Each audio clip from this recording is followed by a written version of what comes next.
Boa noite a todos, que a graça e a paz de nosso Senhor e Salvador Jesus Cristo seja com a vida de todos vocês. Levante sua mão direita ao céu e repita comigo: Deus é bom, sabe o que faz e tem sempre razão. Louvado seja Deus. Amados irmãos, convido vocês a abrirem a Santa Palavra de Deus no livro de Apocalipse, capítulo 3. Estaremos lendo a partir do versículo de número 14. Apocalipse 3, a partir do versículo de número 14.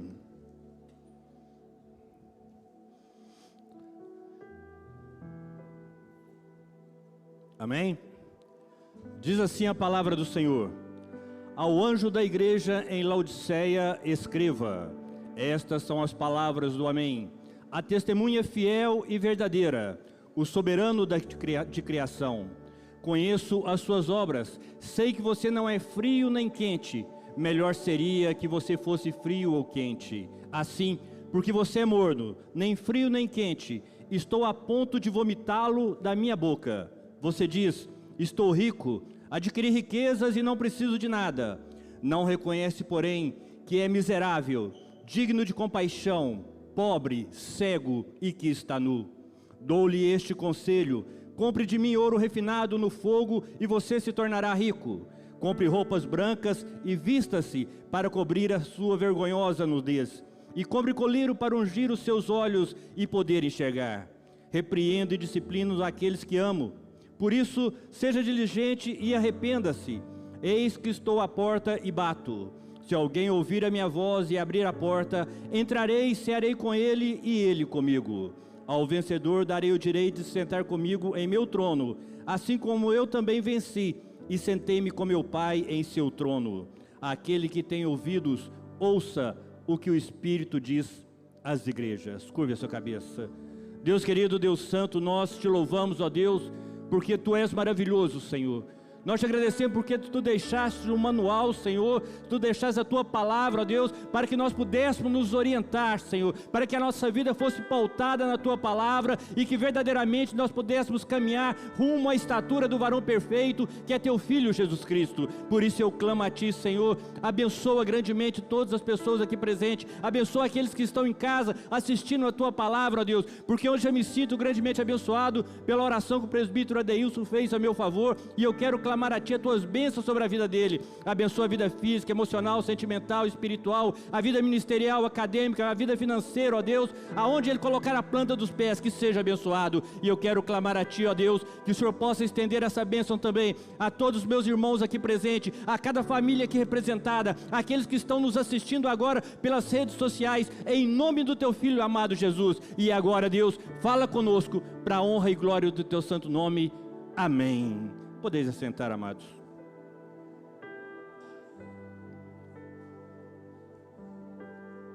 Tem uma história que conta que em determinada cidade havia um homem recém-convertido, de origem simples, pobre. E quando esse homem, lendo a palavra, ele se converteu, ele teve um encontro com Jesus, ele entendeu que precisava de um Salvador, ele foi procurar uma igreja para se tornar membro. E ele foi numa igreja que era a mais bonita da cidade, uma igreja grande, uma igreja opulenta, uma igreja que estava sempre cheia. E ele chegou ali e manifestou para o pastor o desejo de se tornar membro daquela igreja. O pastor falou para ele: olha, a primeira coisa, você tem que passar pela classe. Você tem que entender o que é a igreja primeiro, para depois você pensar em se tornar membro. Ele fez a classe de estudo, aprendeu, fez o discipulado, e ele voltou para o pastor: pastor, estou pronto. O pastor: olha, ser membro de uma igreja é uma coisa muito séria, acarreta responsabilidade. Então vamos fazer uma coisa, vai orar, jejue, ore e depois você volte. E o homem voltou para casa, jejuou, orou, voltou na igreja e falou: pastor, eu orei, Deus confirmou, é aqui mesmo que é para mim ficar. O pastor: calma, vamos devagar. eu vou te dar esse livro, Teologia Sistemática dessa grossura, leve para casa, estude, e depois você volte. E ele foi para casa. E chegou lá, dobrou seus joelhos, começou a chorar. Começou a chorar e falar para Jesus: Senhor, eu quero ser membro da sua igreja. E numa visão, Jesus apareceu para ele e falou para ele: não chore, meu filho. Tem 40 anos que eu tento entrar naquela igreja e eles nunca permitiram. Nós sabemos que esse é uma história com S, não é com H. Mas imagine que tristeza, o Rei dos Reis, o Senhor dos Senhores, o autor e consumador das nossas vidas, o caminho, a verdade e a vida, batendo a porta, querendo entrar numa igreja, ou querendo entrar nos nossos corações. E quantas pessoas hoje estão fechando a porta para Jesus, não permitem ele entrar, em quantos locais, talvez também verdadeiramente ele não possa entrar, porque as pessoas não permitem. O tema da mensagem dessa noite é: arrependa-se, eu estou à porta e bato. Amém? Continuando a nossa série de ministrações sobre revelação, hoje nós trataremos sobre a última igreja. Estaremos falando sobre Laodiceia, a última carta que Yeshua envia para as igrejas.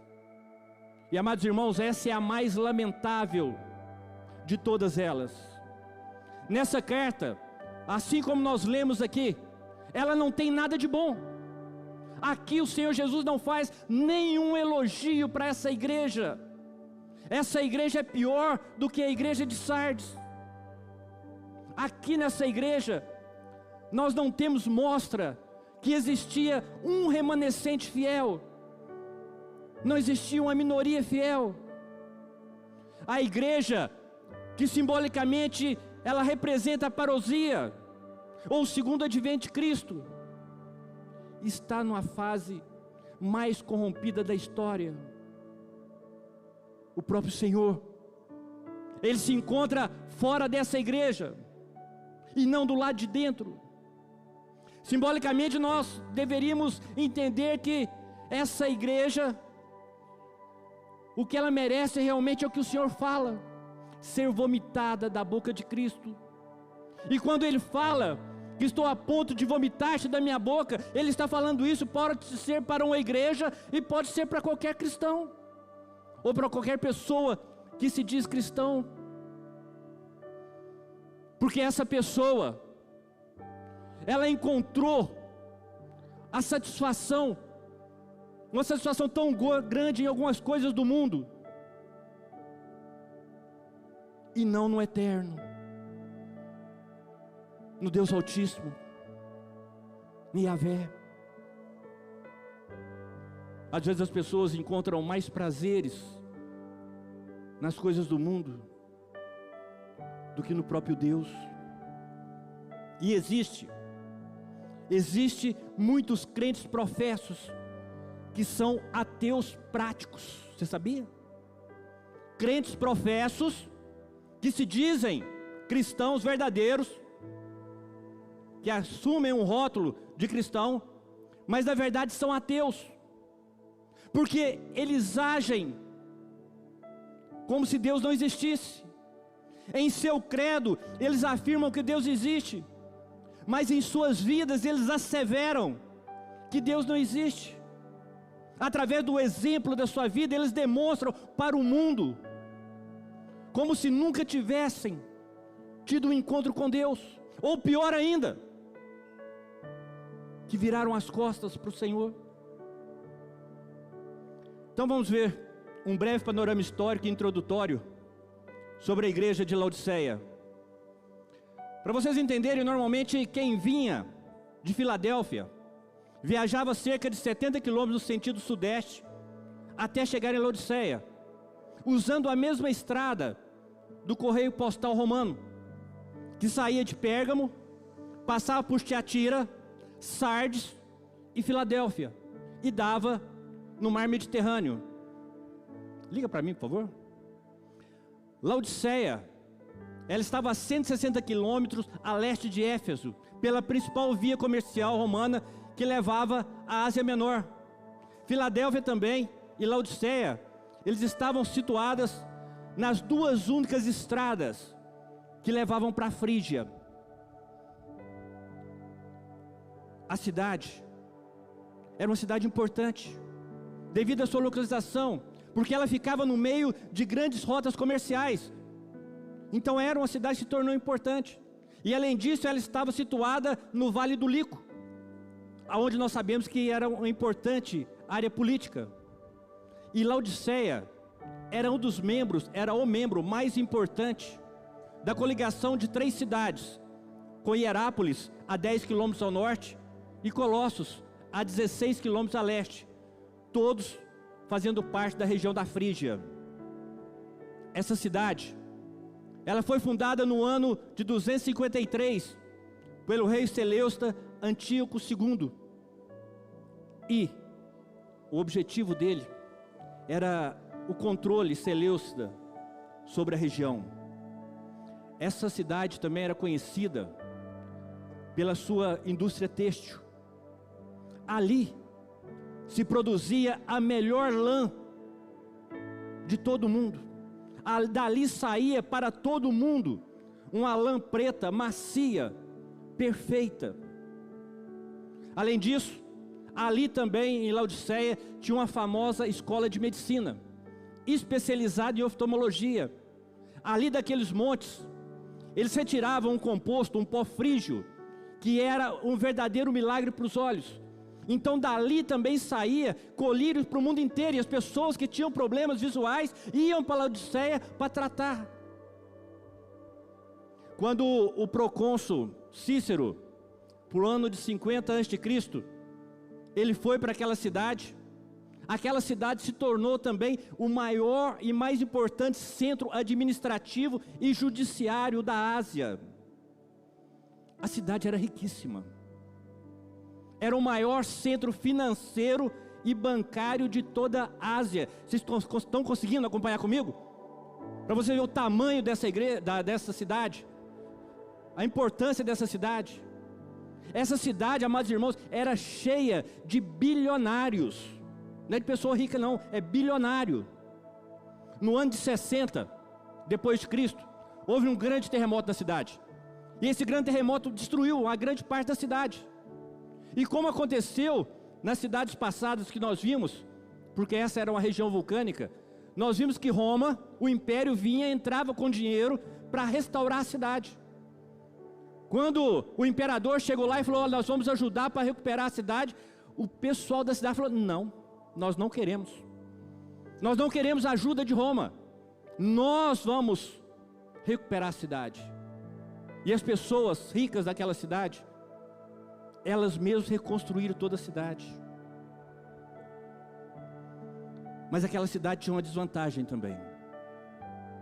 Naquela cidade não tinha água, não tinha rios, então não tinha como as pessoas ali tomar água. Então eles tinham que, como se diz, tinha que importar água. A água vinha para aquela cidade através de aquedutos. E nós sabemos que naquela região havia 3 cidades importantes: Colossos, Hierápolis e Laodiceia. Em Colossos ficava a fonte de águas frias, águas geladas. Em Hierápolis ficava as águas quentes, que quando vinha pelos aquedutos até chegar em Laodiceia não dava tempo de esfriar, a água chegava morna. E tanto as águas frias de Colossos como as águas quentes de Hierápolis, elas eram medicinais, elas ajudavam na saúde das pessoas. Mas as águas de Laodiceia eram intragáveis, eram ruins. E a igreja, pastor? Amados irmãos, a igreja tinha a cara da cidade. É provável que essas igrejas irmãs, tanto Laodiceia, Herápolis e Colossos, elas tenham sido fundadas na mesma época por Epáfras, enquanto ele estava ali, enquanto Paulo estava na região, no ministério, fazendo o seu ministério ali em Éfeso. E Jesus chega para nós, faz uma análise sobre essa igreja, e Jesus chega à seguinte conclusão: a igreja tinha perdido o seu vigor, a igreja, ela tinha perdido os seus valores, a igreja tinha perdido a sua visão, e também as suas vestimentas. Ao invés de influenciar, ao invés de ser sal da terra, de ser luz do mundo, de fazer a diferença em uma cidade totalmente corrompida, ela se deixou corromper, porque essa cidade tinha se conformado, a igreja tinha se conformado com a cidade. Laodiceia era a cidade da transigência, e a igreja da mesma forma se tornou uma igreja transigente, que cedia. Só isso aqui não vai ter importância. Vamos ceder, só isso aqui. Olha, nós estamos numa época diferente, a coisa hoje mudou, então vamos ceder. E passou a ser uma igreja transigente. Os crentes de Laodiceia eram pessoas sem comprometimento, pessoas que não tinham entusiasmo. Quando se falava em Deus, as pessoas estavam lá frias, não tinham entusiasmo algum, não davam glória a Deus, não davam aleluia, não tinha prazer de estar na presença de Deus. Eram débeis de caráter, sempre prontos a se comprometerem com as coisas do mundo, mas as coisas de Deus era se desse. Aqueles crentes, eles eram descuidados e perdulários. Aquelas pessoas, elas estavam satisfeitas com a vida espiritual que elas acreditavam que tinham. Elas acreditavam que estavam muito bem com Deus, que estavam num grau superlativo. A igreja de Laodiceia era transigente e complacente, uma igreja popular,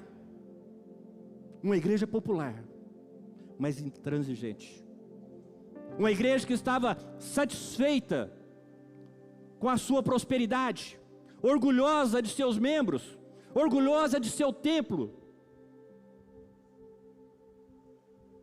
mas a religião deles era apenas de faz de conta. Considerações iniciais feitas, vamos ao texto. Abra comigo aí, versículo 14.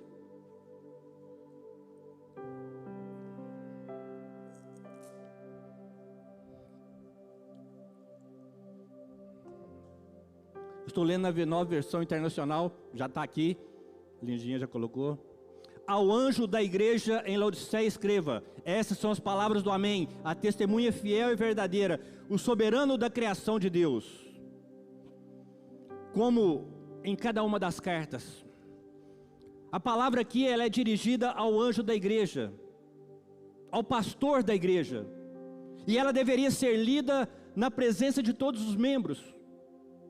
A intenção de Yeshua, do Senhor Jesus, quando manda João escrever essa carta e enviar para a igreja, é que os membros, ao ouvirem essas palavras, eles fossem tocados na mente e no coração, e que verdadeiramente se entristecessem da vida que estavam levando, que se arrependessem daquela vida e que verdadeiramente se tornassem para Deus.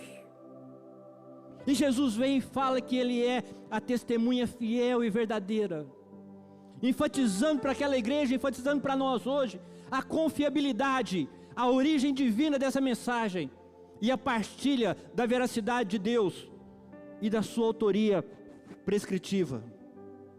No versículo 15, ele diz: conheço as suas obras, sei que você não é frio nem quente, melhor seria que fosse frio ou quente. Como nós vimos na introdução, Laodiceia não tinha suprimento de água próprio, ela tinha que ser servida pelos aquedutos, e quando ela canalizava as águas lá de Denizili, eu disse para vocês que a água chegava morna na cidade. Agora vamos fazer uma comparação entre as águas daquela cidade e a vida espiritual das pessoas. E nós podemos trazer 3 comparações aqui. A primeira, nós podemos lá em Lucas 24, 32, nós vemos um crente que tem um coração ardente. Perguntaram-se ao outro: não estava ardendo o nosso coração dentro de nós, enquanto ele nos falava no caminho e nos expunha as Escrituras?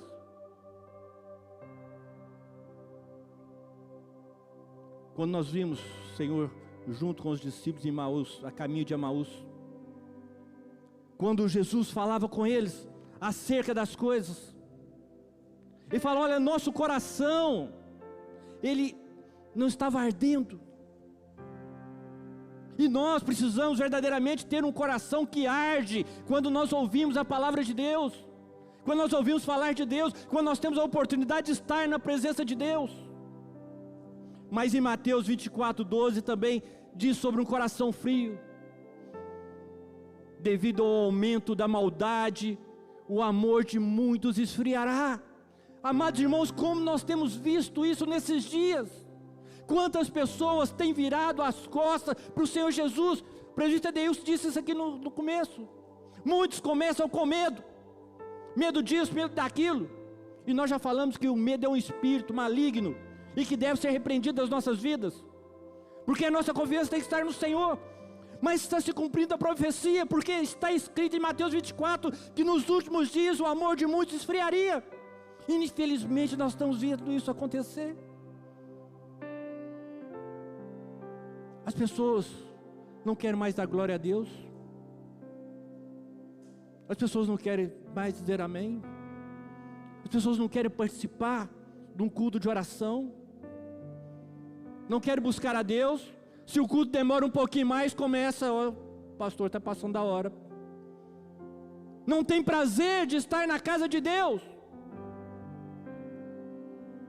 Em Apocalipse 3,16 nós vimos o coração morno. Assim como você é morno, nem frio nem quente, estou a ponto de vomitá-lo da minha boca. O que traz para nós, o que nos leva a crer que nessa igreja não havia ministração da palavra sobre tentação, não havia ministração sobre perseguição, não havia pregação sobre o negar a si mesmo, não se falava nessa igreja sobre apostasia.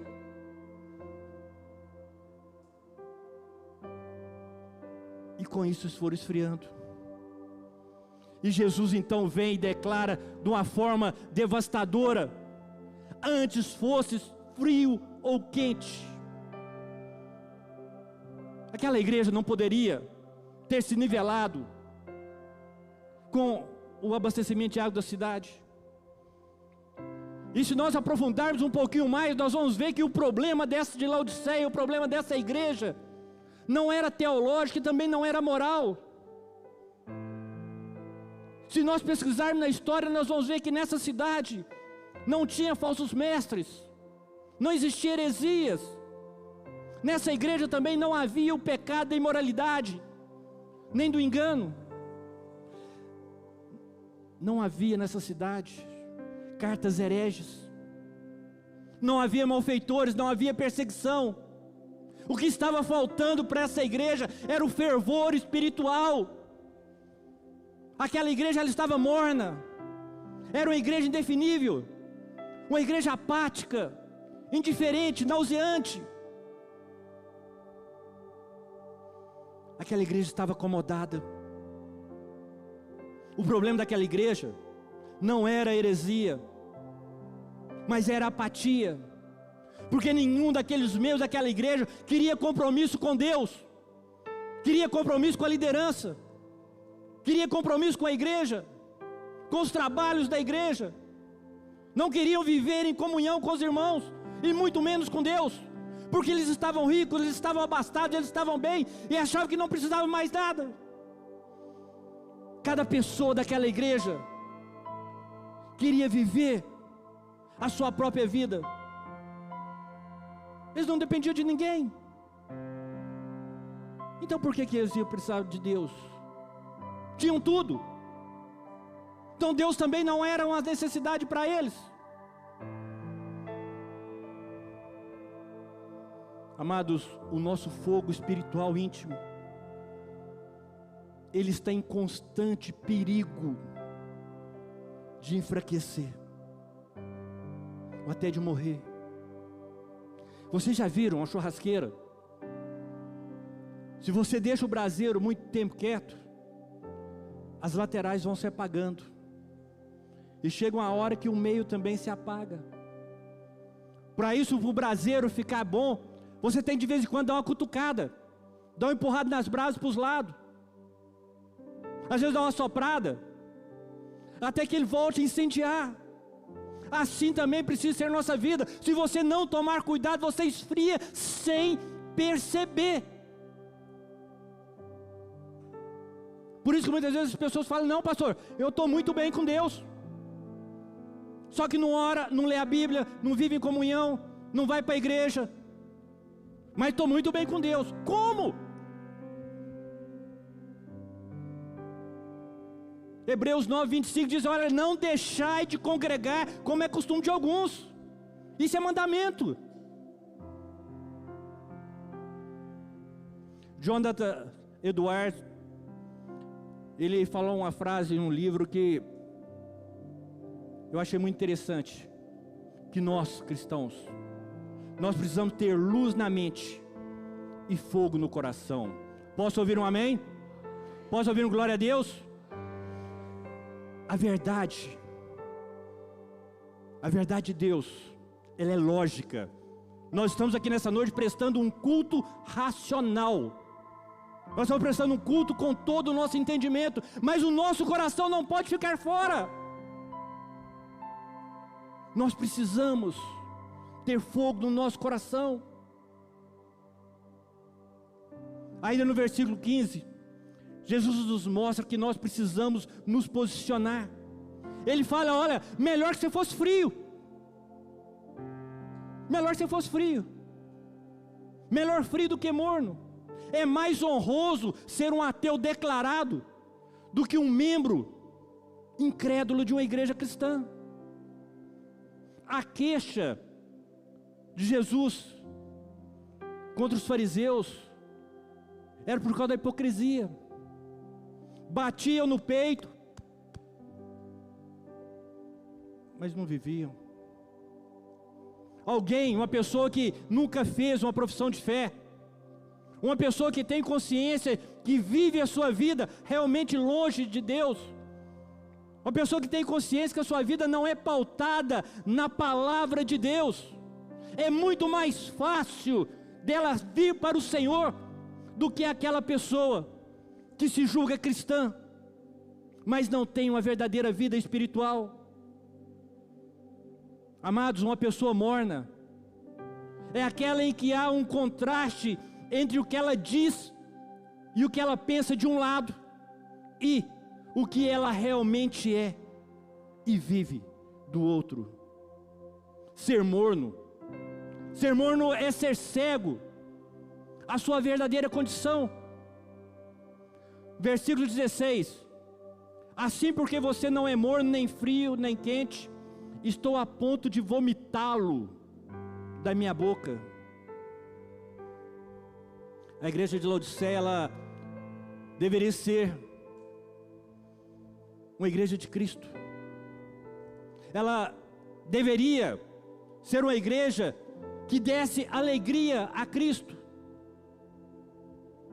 aonde o Senhor olhasse e verdadeiramente falasse para o Pai, ou o Pai falasse para o Filho, ou ambos falassem para o Espírito Santo: olha, naquele povo ali eu me comprazo, eu tenho prazer naquele povo, que aquele povo me honra com os lábios e com as atitudes, porque aquele povo verdadeiramente tem vontade, desejo de estar na minha presença, e são diferentes, fazem a diferença.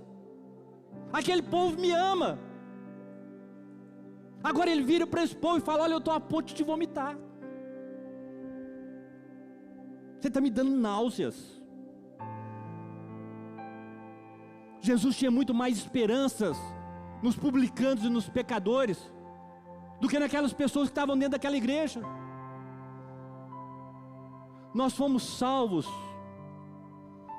fomos chamados, fomos escolhidos, predestinados a ser a imagem e semelhança de Cristo. Ei, você já parou para pensar sobre isso? Você foi predestinado a ser a imagem e semelhança de Cristo. Por isso que chamam você de cristão. Cristão é um pequeno Cristo. Então a nossa vida, o nosso exemplo, o nosso agir, as nossas palavras deveriam ser condizentes com esse título que nós recebemos. Somos filhos de Deus, herdeiros de Deus, a herança de Deus, a menina dos olhos de Deus.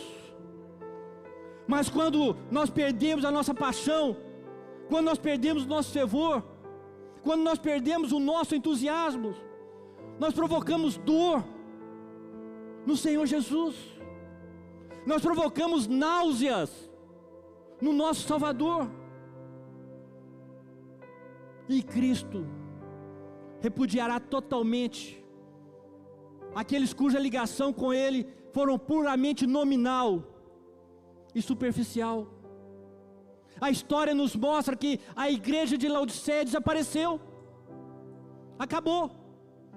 Da cidade hoje só restam ruínas, porque aquela igreja, ela perdeu o tempo da visitação, ela perdeu a oportunidade, sucumbiu. Versículo 17, você diz: estou rico, adquiri riquezas e não preciso de nada. Não reconhece, porém, que é miserável, digno de compaixão, pobre, cego e que está nu. Os laodicenses, eles estavam imensamente ricos, e isso levava eles a crer na autossuficiência. E normalmente, muitas vezes, quando as pessoas têm muito dinheiro, elas passam a acreditar que não precisam de mais nada, que está tudo bem. E isso é uma combinação mortal para o cristão. Aquelas pessoas, por serem muito ricas, elas presumiam e acreditavam que elas estavam ricas também espiritualmente, e por não aceitarem a ajuda de Roma para reconstruir a cidade, entendiam também que não precisavam de Deus.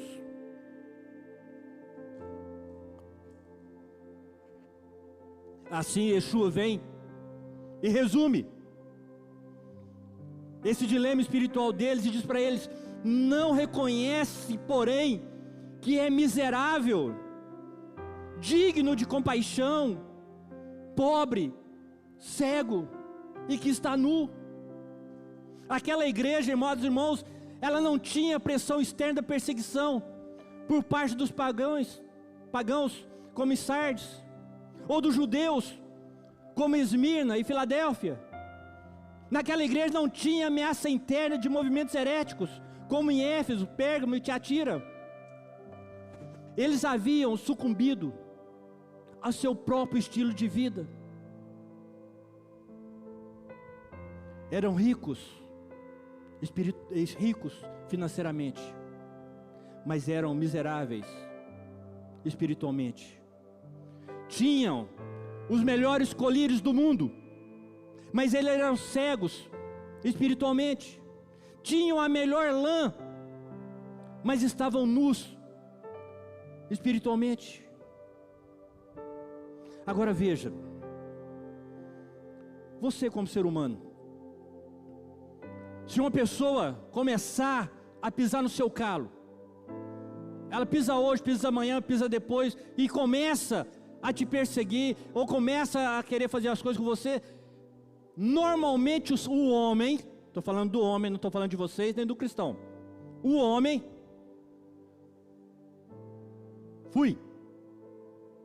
não quer saber mais de você, simples assim. A vontade do ser humano, a vontade do homem, é quando uma pessoa persegue, uma pessoa vem com um espírito de rebeldia, vem contra, não quer saber mais de você, segue seu caminho. Mas olha que coisa maravilhosa, Yeshua nos ama de uma forma tão grandiosa, que no versículo 18 ele diz: dou-lhe este conselho, compre de mim ouro refinado no fogo, e você se tornará rico. Compre roupas brancas e vista-se para cobrir a sua vergonhosa nudez. Compre colírio para ungir os seus olhos, para você poder enxergar. Olha que coisa maravilhosa, o Senhor começa aqui: aconselho-te. Quem está falando aqui é Deus, é o Criador dos céus, do universo. Posso ouvir um glória a Deus? Esse Deus Todo-Poderoso, Ele podia simplesmente chegar e mandar, Ele poderia simplesmente chegar e determinar. Ele é poderoso, Ele tem o poder, mas Ele chega aqui e fala: olha, aconselho-te.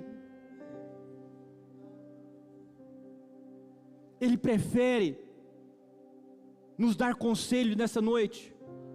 O soberano, o Senhor dos senhores, o Criador do universo, Ele tendo incontáveis galáxias em suas mãos, tendo o direito de emitir qualquer ordem, Ele chega para nós e fala: olha, eu te aconselho. Mas aquela igreja se julgava autossuficiente, ela achava que não precisava. Só que nós sabemos que a nossa verdadeira suficiência, ela está em Cristo, amém? E o Senhor vem a conselhos e compres de mim. Veja que figura linda. Cristo chega para aquela igreja e se apresenta como um mercador espiritual. Fala: olha, compra de mim, compra de mim. Só que o preço é 0,800. O preço já tinha sido pago naquela cruz. Você não tem que pagar mais nada não. É simplesmente você ouvir o conselho do Senhor. A graça do Senhor já está sobre as nossas vidas. Olha que notícia maravilhosa, amados irmãos. Para aqueles que são pobres, Cristo está falando: eu tenho ouro. Para aqueles que estão nus, olha, eu tenho roupas. Para os que estão cegos, Cristo vem e fala: olha, eu tenho colírio para os seus olhos. Cristo exorta a sua igreja a adquirir ouro para a sua pobreza, vestimentas brancas para cobrir a sua nudez, colírio para curar a sua cegueira. Por isso nós precisamos entender o verdadeiro significado da misericórdia do Senhor. A palavra de Deus diz que as misericórdias do Senhor são a causa de não sermos consumidos. E quantas vezes nós esquecemos disso? Quantas vezes nós preferimos reclamar, murmurar, e esquecemos que somos o que somos, temos o que temos, pelas misericórdias do Senhor. O ouro que Cristo tem para você, o ouro que Ele fala para você comprar dele, é o reino dos céus. A roupa que o Senhor oferece para você são as vestiduras de justiça e de santidade. O colírio que Cristo está te oferecendo aqui é o que abre os seus olhos para que você tenha o discernimento das coisas espirituais. Cristo está conclamando você a verdadeiramente confiar no Senhor Jesus. Confiar que a sua vida está nas mãos dEle, não é confiar no homem, mas confiar no Senhor. Ele chama, Ele nos chama para Ele mesmo, porque só Cristo, amados irmãos, pode enriquecer a nossa pobreza. Só Cristo pode vestir a nossa nudez, e só Ele pode curar a nossa cegueira. E os conselhos de Cristo são um convite, um mandamento e promessas. E essas advertências, elas não foram feitas com espírito de indignação. Não foi dado um conselho com sentimento de indignação pelo que aquele povo estava fazendo com ele, não. Foi com misericórdia, foi com graça, foi com amor. E realmente nós não devemos nos separar das coisas sem valor desse mundo, nos separar do pecado, e da autossuficiência, e entender que só Jesus é suficiente na nossa vida. E quando nós entendemos isso, nós colocamos o Senhor em primeiro lugar em nossas vidas, o reino de Deus em primeiro lugar em nossas vidas, e aí as demais coisas, seus sonhos, seus projetos, tudo vai sendo acrescentado, amém? Versículo 19, ele diz: repreendo e disciplino aqueles que eu amo, por isso seja diligente, arrependa-se. Nós vemos aqui uma explanação e uma exortação do Senhor. Nós vemos aqui que desgosto e amor, eles andam juntos. Mas nós vemos também que Cristo não desiste da sua igreja. Apesar da sua condição de pecadora, apesar da igreja ter virado as costas por Jesus, apesar dos membros daquela igreja terem esfriado, não querem saber de Jesus, Ele não desiste dela, porque Ele ama a igreja. Ele nos ama. E antes de revelar o seu juízo, de vomitá-los da boca dele, Ele demonstra a sua misericórdia. Repreendo e disciplino aqueles que amo. Nós sabemos que um diamante, para que verdadeiramente se torne um diamante, ele precisa ser lapidado. Nós sabemos que a uva, para produzir um bom vinho, ela precisa ser prensada. E, inegavelmente, porque o Senhor Jesus, Ele anseia a nossa salvação. Ele nos anseia que verdadeiramente nós possamos um dia estar com Ele na glória. Por isso muitas vezes Ele repreende e disciplina. Por isso que muitas vezes você vem para a igreja, talvez achando que vai ouvir uma palavra de bênção, uma palavra de tranquilidade, uma palavra de ser uma só paz, e o Senhor vem e bate de frente. Porque o Evangelho é isso, o Evangelho confronta, porque Deus ama, Deus quer mudança nas nossas vidas. E a base da disciplina é o amor. Porque Ele ama, Ele disciplina. Porque Ele ama, Ele chama ao arrependimento. Porque Ele ama, Ele nos dá a oportunidade de recomeçar. Porque Ele ama, Ele está disposto a nos perdoar. Nós precisamos nos arrepender, dar as costas para aquele cristianismo de aparências, dar as costas para aquele cristianismo de faz de conta, de título, de mornidão, e ter verdadeiramente uma mudança de vida. Nós precisamos trocar os anos de mornidão por anos de zelo na presença do Senhor. Versículo 20: eis que estou à porta e bato. Se alguém ouvir a minha voz e abrir, entrarei e serei com ele e ele comigo. No fim da era da igreja, está escrito, não tem como, Cristo estará do lado de fora. Isso reflete, amados irmãos, uma grande apostasia, quando a igreja será modificada tão radicalmente, que ela não vai mais merecer o título de igreja cristã. No fim dessa época, a palavra diz que Cristo estará batendo a porta. E Ele vai bater na porta através de tribulação, através das dificuldades, através do sofrimento. Porque finalmente a parousia, ou o segundo advento de Cristo, ou a segunda vinda de Cristo, ela estará chegando. Mas observem que triste situação. Cristo, o Senhor da igreja, está do lado de fora da igreja. A igreja não tem comunhão com Ele. E aqui o Senhor faz um convite pessoal. Aqui Ele não está falando para a igreja, Ele está falando para cada um de nós.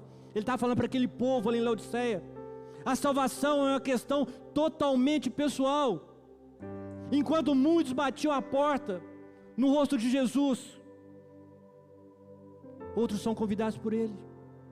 Cristo, Ele está aqui nessa noite para nos visitar. Ele coloca-se à frente da porta do nosso coração. Ele está batendo na porta do seu coração dessa noite e está desejando entrar. É uma visita do amado da nossa alma. Porém, essa decisão, ela é pessoal. Estou à porta e bato. Se alguém abrir a porta, eu entrarei.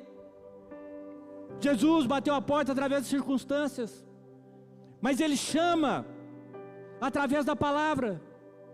Embora Cristo, Ele tenha todas as chaves de seu poder, Ele prefere bater a porta. E Jesus insiste: estou à porta e bato. E de que maneira Ele bate, pastor? Através das Escrituras, dos sermões, dos hinos, dos louvores ministrados, através das tribulações, do acidente, da doença.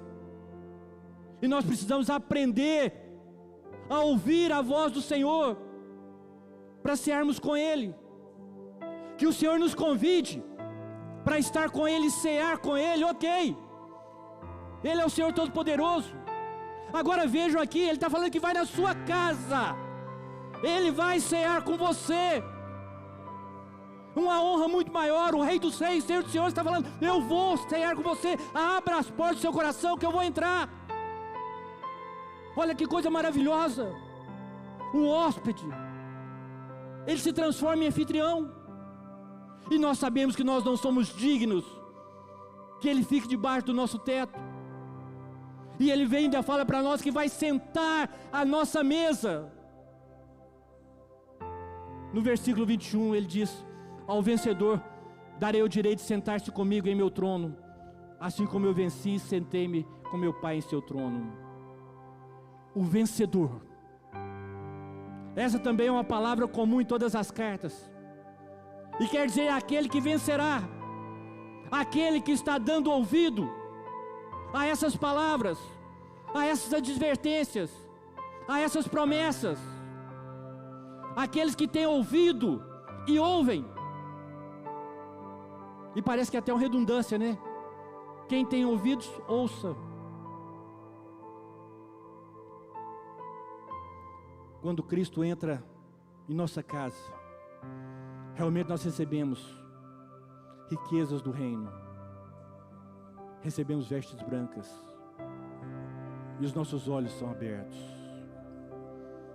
Temos a alegria da comunhão com Deus, o prazer de estar na casa de Deus, da comunhão com os irmãos, e aí nós recebemos dele promessas que excede o nosso entendimento. Quantas mil promessas tem na palavra de Deus para mim e para a sua vida? E é que coisa mais linda, nós reinaremos com Ele, nos assentaremos com Ele em tronos. E aqui diz que significa, é símbolo de conquista e autoridade. Para concluir, no versículo 22 ele diz: aquele que tem ouvidos, ouça o que o Espírito diz às igrejas. Amados, essa declaração ela também figura nas 7 cartas do Apocalipse. Os ouvidos são a sensibilidade espiritual que dá acolhida às instruções divinas, para que nós possamos aplicá-las no nosso dia a dia. A preocupação central aqui da carta aos Laodicenses é nos advertir que Deus espera de nós o melhor. O que Deus espera de nós, uma verdadeira entrega. O que Deus espera de nós é que nós verdadeiramente entendamos que Ele é o Senhor das nossas vidas e passamos a viver uma vida segundo a vontade dEle, de buscarmos a Ele. Se para nossas posses mundanas, ou se para posses mundanas de muitas pessoas, as pessoas consideram muito importantes, Yeshua vem e fala para nós: você está me dando ânsia de vômito. Quando nós vivemos uma vida mais centrada nas coisas terrenas do que nas coisas do alto, é como se nós estivéssemos causando vômito no Senhor. E a resposta aqui é arrepender-se. é nos voltarmos para Deus. Quando a gente faz assim, nós podemos nos juntar à igreja triunfante, à grande multidão, que ninguém poderá contar, e nós reinaremos com o Senhor. A palavra de Deus diz que na Nova Jerusalém não haverá choro, não haverá dor, não haverá tristeza, as nossas lágrimas serão enxutas, nós depositaremos as nossas coroas diante do trono de Deus, e vamos adorar aquele que é digno para todo sempre, amém? Posso ouvir glória a Deus? Que o Espírito Santo de Deus, Ele verdadeiramente tenha falado no seu coração, e que você tenha ouvido o Senhor batendo a porta do seu coração, e que você esteja abrindo o coração para Ele, para que verdadeiramente nós possamos viver uma vida segundo os sonhos de Deus para nós. Curva a sua cabeça.